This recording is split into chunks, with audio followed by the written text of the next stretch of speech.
Voilà, aujourd'hui je vais vous expliquer l'intégration par partie. En fait, donc, vous savez, on est dans les intégrales. On a déjà au début essayé de trouver la fonction primitive pour pouvoir calculer avec les intégrales. Et puis, on a fait l'intégrale définie. On a fait l'intégrale par substitution.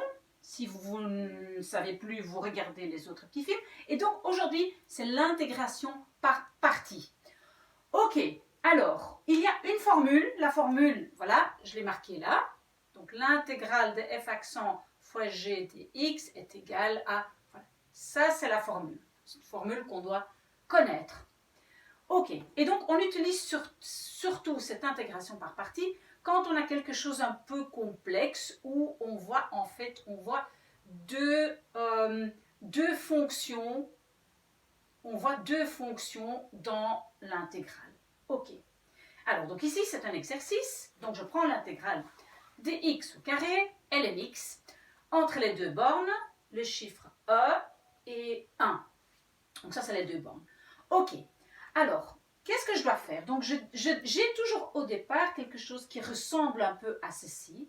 Donc, dans cette partie-là, je vais devoir décider, moi, quelle fonction je vais appeler f accent et laquelle je vais appeler g. Je peux dire qu'au début, c'est un peu compliqué. Parfois, on cherche très très longtemps à savoir laquelle et on calcule. Ben, voilà. Moi maintenant, j'ai pris une fonction qui est assez simple. La première, je dis que je vais la considérer comme f accent et la deuxième, je vais la considérer comme une autre fonction g. Ok, d'accord. Donc, je commence mon calcul. Et donc, la formule me dit que donc j'ai ceci ici. Et comment je commence? Donc, je commence par décider quelle est la fonction f. J'ai ici la fonction f accent. Et donc, vous regardez dans le petit film, dans la vidéo, qui explique les fonctions primitives, parce que je vais devoir trouver la fonction primitive qui va donc avec cette fonction-là. Et quand je regarde mes formules, je vois que x au carré, la fonction primitive, donc la fonction originale de f accent, f, est x exposant 3 divisé par 3. Ça, vous trouvez donc dans la vidéo qui parle des fonctions primitives. Ok.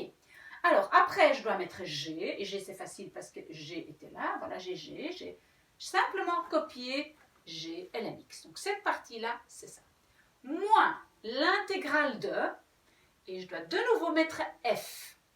Et f, donc la fonction primitive, je l'avais déjà trouvée ici.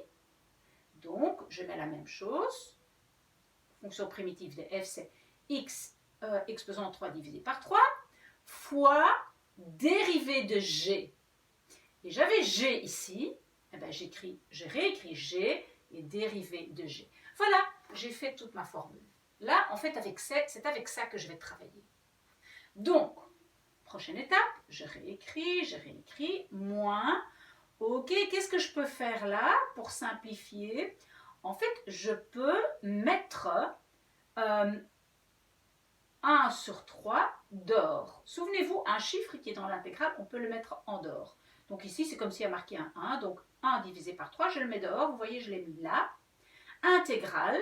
Qu'est-ce qui me reste de cette partie? Simplement ça. Parce que le 3, vous voyez, il est venu devant.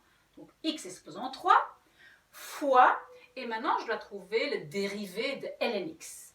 Ça se trouve dans la liste des règles de dérivés.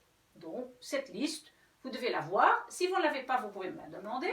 Mais donc dérivé ln x devient 1 divisé par x. Voilà. Maintenant, je continue. Prochaine étape. Voilà. Qu'est-ce que je vais faire? Je réécris tout. Et qu'est-ce que je peux faire avec ça ici? Ici, en fait, j'ai x exposant 3 divisé par x. Eh bien, je peux simplifier d'un x. Il me reste x au carré. Parce que j'ai enlevé un x en dessous et un x au-dessus. Voilà. Et maintenant, je vois que j'ai ici une intégrale très simple. Je vais pouvoir trouver la fonction primitive de celle-là. Je sais déjà que la fonction primitive, ça va être x exposant 3 divisé par 3. Je le sais. Donc maintenant, je peux commencer les calculs. Et souvenez-vous comment je fais ça. Je mets toute cette partie entre grandes parenthèses. Donc je réécris. Hop, je réécris. Fois Et ici, évidemment, je dois utiliser ma fonction primitive. Donc, x exposant 3 divisé par 3.